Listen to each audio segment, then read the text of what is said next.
As a jiu-jitsu athlete, you know the importance of being in good physical condition. But did you know that the lack of hydration is getting in your way of performance on the mats? In this video, I'm going to cover the science of hydration, how it applies directly to jiu-jitsu, and stick around to the end to get your hands on a free jiu-jitsu hydration protocol.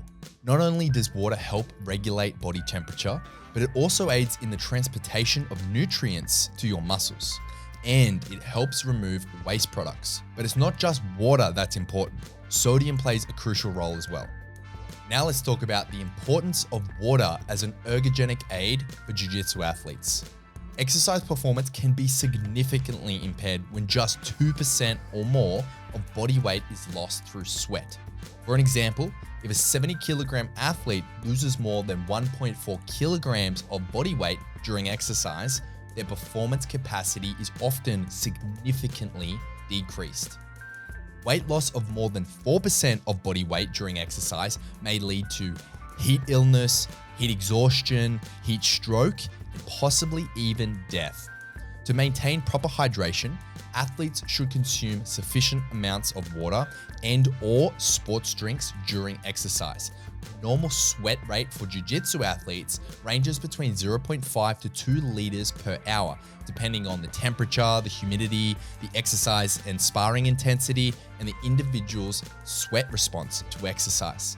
This means that in order to maintain fluid balance and prevent dehydration, athletes need to ingest 0.2 to 2 liters per hour of fluid in order to offset weight loss.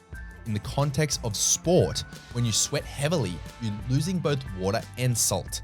If you're trying to rehydrate just pure water, you're replacing the fluids lost, but you're not actually replacing the electrolytes, and ultimately, that affects how the water moves through your body from one compartment to the other.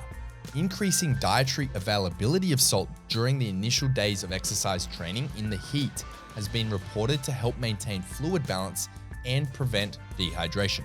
According to the American College of Sports Medicine, ACSM, the recommended guidelines for sodium ingestion during exercise is between 300 to 600 milligrams per hour, or 1.7 to 2.9 grams of salt during a prolonged exercise bout. It's important to include sodium in your diet, whether through food or through sports drinks. Speaking of sports drinks, it's important to know when to use them. While they do provide extra sodium, they also contain added sugars and calories. Let's say, for example, that you're just training jiu-jitsu for about an hour or two, and you're getting adequate amounts of sodium in your diet. Water is generally all you need. But if you're training for prolonged periods, such as during a competition, a long session of rolling, or just generally hard sparring in a hot environment, then a sports drink can be a great way to replenish your electrolytes. My recommendation though is to check the label of your chosen sports drink to ensure that it has an adequate balance between sodium and potassium. Now let's talk about water cutting. As a jiu-jitsu athlete, you may be tempted to cut water weight in order to compete at a lower weight class. But it's important that you know that cutting weight in saunas or using a sauna suit or even taking diuretics is not only unnecessary for jiu-jitsu athletes, it can also be very dangerous. Not only will it lead to dehydration, but it can also cause kidney damage and heat stroke.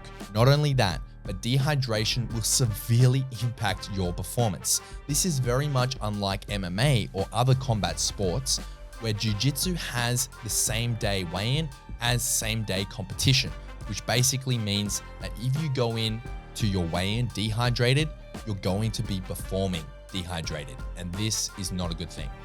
So how can you ensure that you're staying hydrated? A good rule of thumb is to drink about half a liter of water for every hour that you're training jiu-jitsu. But in order to be sure, you can use a simple rehydration protocol. First, weigh yourself before and after training. Then, based on this difference between your weight, you can calculate your fluid loss. Next, replenish 1.25 times your fluid loss over the course of 3 to 4 hours.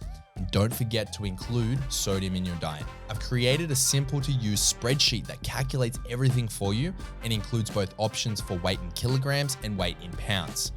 And I've also created a PDF quick reference guide if you want to do the calculations yourself.